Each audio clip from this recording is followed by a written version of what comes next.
Welcome to Soaring in Faith. This is my friend D. Hall. I don't know what I should call you. I used to call him Hall back in the day. And anything works. So, man, he has been a true blessing. We've been friends for over 20 years now. We've remained in touch throughout the years. How we met was ROP, Rite of Passage. Was it Rite of Passage? Yep, Rite of Passage, Ridgeview Academy. Yes, Ridgeview Academy, the better name. And it was a facility for committed youth, boys. It was awesome. Yes, it was. It really was. And they, that was 12 or 10, 12 to 21. I know they stretched it from 18 to 21, depending on when they were committed by the state. Huh? Correct. So, was it 12? I want to say like 14 to 21. Oh, it may have been. Yes. So you may, yes, because we worked in the, it was the orientation. So it ran much like a boot camp. Very much so. We got the kids introduced and started on the right foot and supported them as they went through. Yes, and it was brutal for them. It's truly a wake-up call. It's kind of like they break, just like the military, break you down, rebuild you back up. And so we got to see them grow, the most growth that occurred. Most definitely. At that facility. And yeah, that was a blessing. So how I ended up there was my daughter, she was 3 at the time, but she begged me to go back to work. And I was like, I don't know where I'm going to go. But she said, Mom, I want to go to school like my brothers. And at the time I was, there was a young girl that I had mentored, and she wrote me down as somebody, or recorded me as somebody who had really inspired her, touched her life. Because she had applied to school out in Vail. And so that touched my heart, and that's what drove me to get back in. She told me, you really work well with youth. Nice. That's what drove me in. So I have to tell you, I happened to look, back then we had the newspapers, and I happened to, I think I was looking through the Rocky Mountain News or something, Denver Post. Maybe Denver Post, Rocky Mountain was gone by then. But I noticed that they had some openings, and I actually drove all the way out there to take my resume in person. All right. And that's how I got hired. So, and then they stuck me with you and our coworker. It was 3 of us. I was the only female, and I was with these 2 men, and the other one was pretty raw with me. We were both a little bit knuckleheads, yes, they were. We had fun on the job. Yes, they were true knuckleheads. The only reason y'all gave me a break is I told you I was pregnant, and that was when I got pregnant with DiMaggio, and you're like, you are? You laid off. But y'all used to give me problems, man. That was tough. But yes, so here we are, all these years later. You've been, so our kids, for our 27-year-old, that's right. Our kids went to elementary together. It's such a small world, like we can't get away from each other, right? So our kids went to elementary together, my 27-year-old and your 2 daughters. Right. And then you ended up as the school dean for 1 or 2 of my kids. Yes, I think 2. I ended up as dean at Cherokee Trail High School. Yes, so he... Yep, for two of my kids, yes. And just, man, it was just a blessing. And then I always used you as a reference if I, for jobs and things like that. And that was awesome. Yes. And then I would run into Damon from time to time. Yes, coaching Damon. Football. Yeah. Oh, man, in football. So I have to tell you, who was your friend that played for the 49ers or something? Who was that used to coach the Little League out here? Because Damon took over that team. And you came out to watch him play, and that's how I was like, Hall's here. What was his name? Let's see, who is that? Because he moved, he was from, I want to say Cincinnati or Ohio or something, but he moved. He was here, and then they ended up moving out of state, he and his wife. And Sanjay? Yes. Sanjay Beach. Yes. So, yes. Yes. So Coach Sanjay, actually, we got our youngest, who was that? Quincy, it must have been. Yeah. Gosh, time flew. So we got our son, my husband and I got our son on Coach Sanjay's team. And then he coached him for a year or 2, took a job, and I think he used to travel back and forth Ohio, to try to, yes, Ohio, yes. So he would travel back and forth. And then he ended up moving, and I think he asked Damon if he would take over the team. So Damon stepped up and took over and has been coaching ever since. He started in Aurora, and then he started out here. So, and then you ended up coming out to one of the games after we started working together, and that was cool.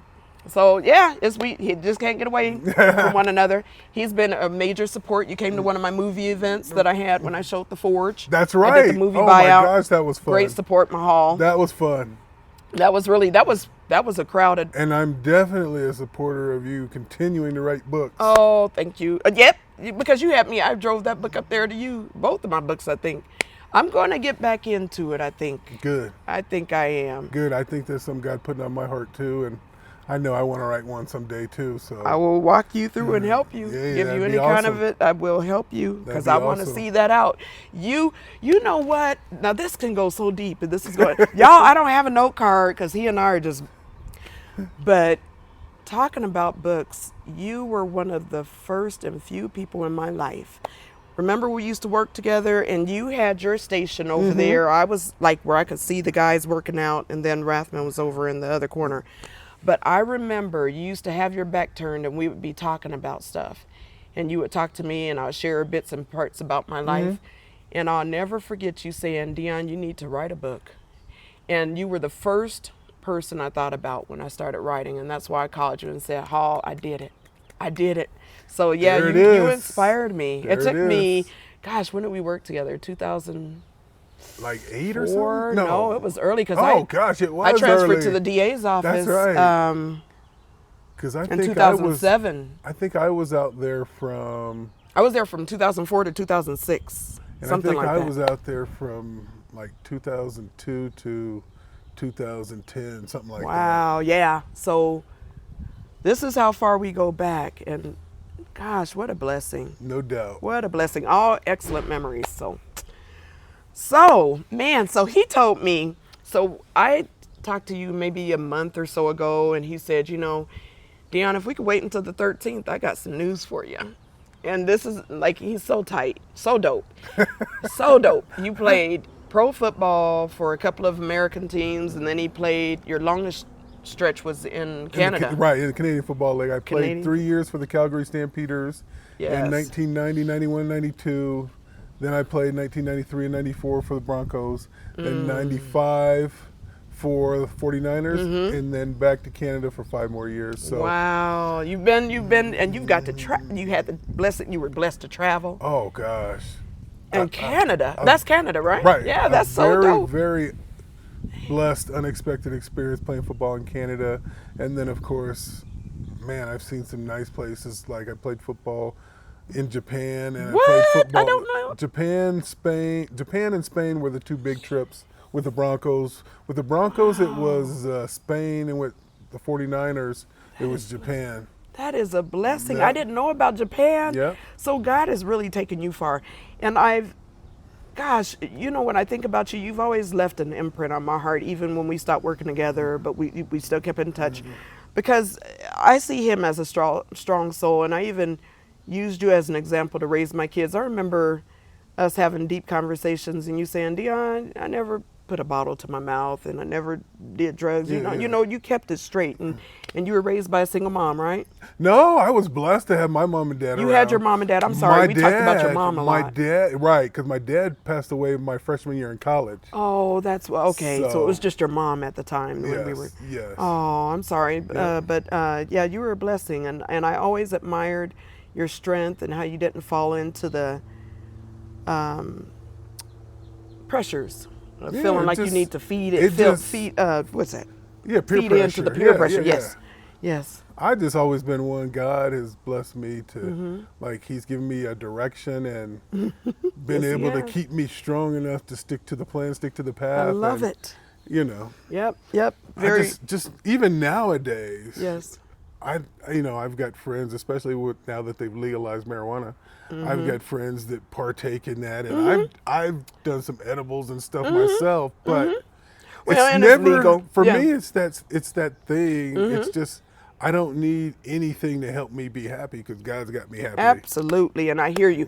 And I think what I was most impressed about was, here we were working with youth, and for you to grow up you know, and you do whatever you want, you know.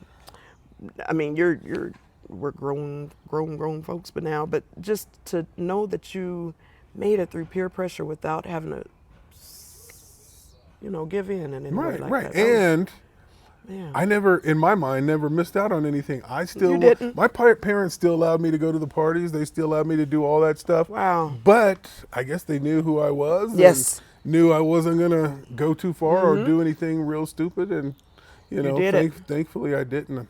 Just never had the need to, Yeah. you know, to this day, I don't think I've ever been drunk. I've been buzzed. Yeah, but yeah, I yeah. don't think I've ever been drunk. Yeah. And, you know, it's You've always been It's just level-headed. nothing that I really needed, you know. Wow, yeah. So I truly admire you, and I think you were perfect for working with those youth when we worked together. I always wanted to know what motivated you to get into, how'd you end up, was Working it with sports? youth? Yeah. Working with youth, that was my dad, his influence. Oh. He, so I grew up in a small town called Lompoc in California, little farm town. And my dad, after he retired from the Air Force, Vandenberg Air Force Base was right next to Lompoc. When he retired from the Air Force, during the Air Force, he's got his master's degree, and I want to say Wow. in like, not psychology, but sociology is what I think. That was big back then. But anyway, he became a probation officer for kids. So I really enjoyed during my days in high Yes, school, yeah. hearing the kids who got in trouble come up to me and tell me how cool my dad was. I love that. So I really enjoyed that, and that That's sweet. made me think that, hey, someday I'm gonna be working with youth. you What? know. I never knew that story. That is so beautiful. You know, my babies, I think they ended up, when I was pregnant, I think I had come close to my end of working up there, and I came up there with my daughter and son, Quincy at the time. He was real tiny. And boy, he was hearing them. I think that's the first time I ever saw him freaked out, and he was looking like, Mom, can we go? I think he got scared, but that is beautiful. I love how committed you were. I never knew that story. I thought you were there. I always assumed, knowing that you played pro football, that you were there because of the sports piece. No, I just really enjoyed that part of Wow, that program. that's beautiful. And then Even though I could barely keep up with them. Yeah, with the kids. Yeah. Man, yeah, that's right. 'Cause I got excused. Y'all used to have to run with them up those Oh, hills. gosh. I think I did it 1 or 2 times, and there was a time I yelled, and I think I just yelled. And I know y'all, I think y'all were like, what's wrong with Dion?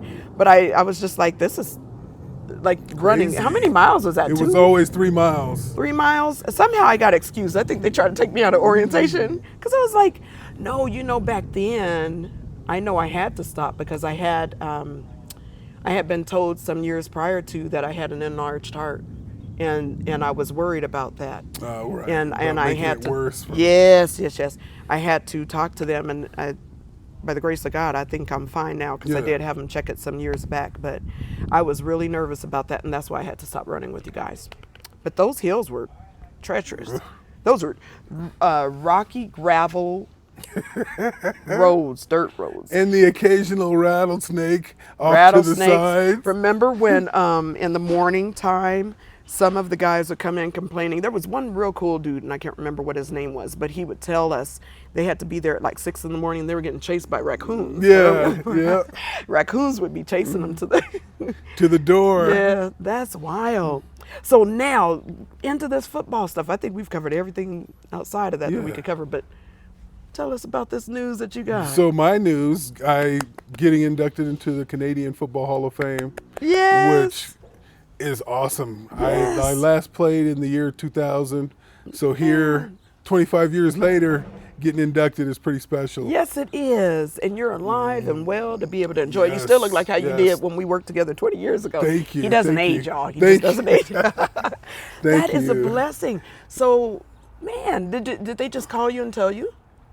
Well, my old head coach called That me. is such a He was trying blessing. to get a hold of me for a couple seemed like a couple of weeks, and I thought he was calling to tell me that they were going to put my name like in the Ring of Fame in the stadium that we played at. No, he called to tell me I'm going to be inducted into the Hall of Fame, which obviously is even better. So Yeah, that's better. it's so awesome. So I love that. such a blessing. And a lot of people don't know the Canadian League has been around like 50 years longer than the NFL. Oh, man. So the history of the Canadian Football League is rich. Wow. And, Yeah, well, I and believe you know, a lot of people know a few names like Warren Moon and guys like that, but there is a long, rich history of especially black players in my mind, but players in general that the Canadian Football League has given an opportunity to, and you know, improve. For me, it was go there, improve my skills, and Absolutely. get a shot at the NFL. So That is so dope. but Like I do need to say this: the most important thing that came out of my experience in the Canadian League was growing spiritually. okay. I don't even know how this happened. I go to a team that has a Christian head coach. I go to a team that has a strong Christian quarterback. I go to a team, my best friend on the team ends up being the cornerback that I play next to as a defensive halfback, and he's a strong Christian, and we were roommates on the road. Wow. So, I mean, God just surrounded me with a bunch of men of faith that That is helped me great. grow leaps and bounds. And one story that I don't tell a lot of people is when I went to the NFL, it was like a I didn't make a promise, but it was like a promise I made to the Lord that no matter how many years I play in the NFL, I'm going back to the Canadian League to play at least 2 more years I love so that that. I can be a spiritual mentor to somebody Oh. like so many guys were for me. That is So beautiful. that's probably why my plan was 2 more years, and I ended up playing 5 more years. So When did you finish with the Canadian League? the year 2000 was the last year I played. Man. Oh, so that was shortly before we met. Yeah. Wow. Because when So I you had finished, just come out. yeah, when I finished playing there, I got a job at U.S. Bank. I was a personal banker for about 6 months. It was boring me to tears. Yeah, I bet. Then I went into the mortgage business for another few months before Wow. I decided, hey, I better stop doing my own thing and do what Where God God is has yes. wanted me to do, which is work Absolutely. with youth.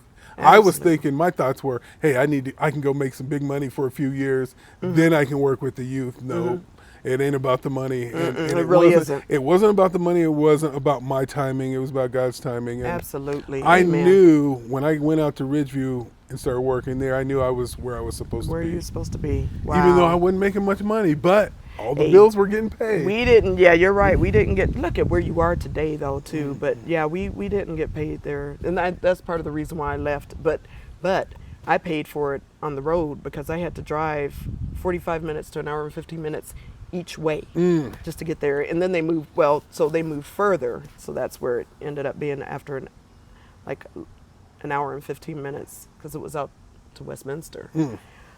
So that I did that for almost 10 years, but the pay was better, which helped. But God blessed us both to be able to. No doubt, no doubt. Man. It's always about the What a people are more important than the money. It is. I ended up leaving, and then you know family was at that point even more important than the money because I ended up having little Michael. But what a blessing, huh? So I'm going to put back up. So I went through a little breakdown at the end of the summer, and I cleaned up my Facebook page, and I cleaned everything up. And I think I omitted the video that I had shared of you hitting that. It was a football video that you hit somebody so hard, and then you spun around. Yeah. If you still have that, That's on Facebook. okay. Yes. I'm going to, if you're okay with that, Yeah. I would like to take that and use that as a short. I'm fine. I'm going to put that up as well. I'm going to pull that back off and put it on my Facebook page. And, Perfect. And on your on a short, I'm going to create a short for you because that hit was out of that world. I was like, whoa, man! Like I wouldn't want to be hit. And some of the guys I coach with, that just came up recently. That post, and they were talking about that. I was like, yeah, I got to tell you, that guy, the guy I hit, is a really cool guy. Really? Really good dude. Oh man, I didn't know you had it. Hall is just so laid back and chill and calm and stuff. And when I saw that, I was like, dang, he really did have a beast in him when he played football. Like no mercy out on that football field. Nope. Hey, I used to pray. God, help me to hit him as hard as I can, but not hurt him. That was a hard hit. Was he okay? Oh yeah, he was Okay. fine. Well, shoot, that was beautiful. So, are you still doing the happy hour and everything? You're gonna hang out You mean? because you said you're gonna celebrate and do that. Oh yeah. All yeah. right. Because I want to get you something to celebrate you, and I was like, Lord, I didn't have time to do it this morning, but I want to definitely, even if it's bringing it by later or something. Yeah, that's cool. Yeah, he's going to celebrate his big milestone. That's definitely something to celebrate. Yeah. And then you're partially retired. Yes, That is so dope. I thought that semi-retired from teaching at Cherokee Trail High School. I was teaching special education math, and the semi-retirement part is going to give me a little bit more freedom and and take some stress out of my life. Yes. But it's still going to allow me to work with kids because I'm still going to be coaching, so I'll be working with kids. Oh, and good. It's still going to allow me, I'm going to be subbing probably 4 out of 5 days a week. That's great. At least for the first couple years. So I'll still be working with That's kids cool. and still doing what I'm supposed to be doing. All right, but you have your freedom, and it's more at your on your time. Exactly. Now. That's real cool. What I want to say to you about so when we talked and I asked you if you would be willing to be a guest, and then I saw that, I said this must be the surprise you wanted to share, but no, you got a lot of good stuff going on now. So you all, I wanted to introduce Hall or Darryl Hall, D Hall I call you typically. It's all good. Yeah, I wanted to introduce him. He would be my last guest because I think I've mentioned a few times that the rest of the season will be devoting my time to my son. We're doing dancing on shorts now. If you want to flip over to the shorts, hang in there with us for a little bit. But other than that, I will be devoting my time to family, and maybe in the fall I'll pick back up with some guests. But this is the grand finale, and what a way to end. So God bless you all, and thank you for joining us. And stay tuned. Tune into my shorts, and I probably will be doing some solo videos, but. Love you all. God bless you and take care. All right. Thank you.